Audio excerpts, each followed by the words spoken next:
Trying to relax A2 didn't work out so well. So what else can we do?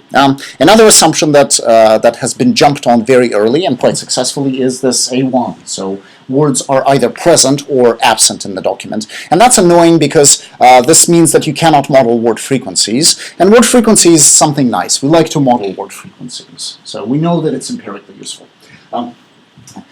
Now, let's see what happens if we try to make that assumption, to relax that assumption. So previously, our DW was just 0 or 1. The word occurs or doesn't occur in the document. Now what we want to do is we want to make DW a count. Right? What's the probability that the word occurs 1 time or 3 times or 5 times in a document?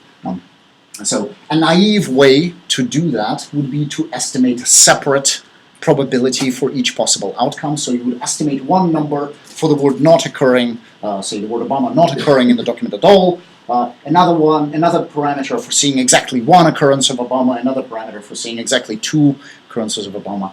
And that will pretty quickly get wasteful because you need to estimate those numbers for lots and lots of possible outcomes, and you'll be estimating them independently, and we don't have any data to estimate them to begin with. So that makes things really, really hard.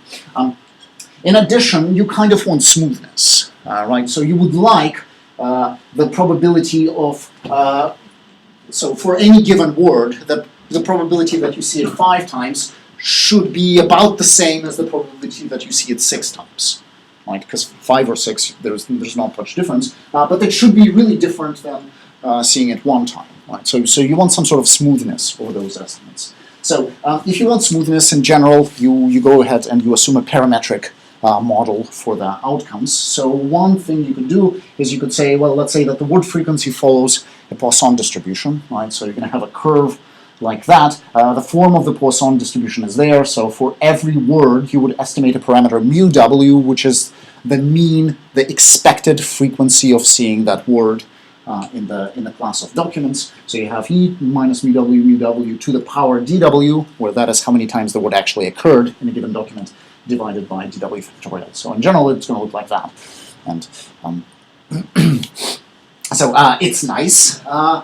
Why it's nice is the number of parameters is exactly the same that we had before. Previously, we just had to estimate pw, right? And now we have mu w, so same number of parameters, the expected frequency. There's a problem with that, and the problem has to deal with what we covered in the second lecture. Remember when we talked about words being clumpy, contagious, sort of like, not like lightning strikes, more like infectious diseases. Remember all the aardvarks? Poisson is a really poor fit to infectious diseases. It's the tail is not nearly heavy enough to model aardvarks.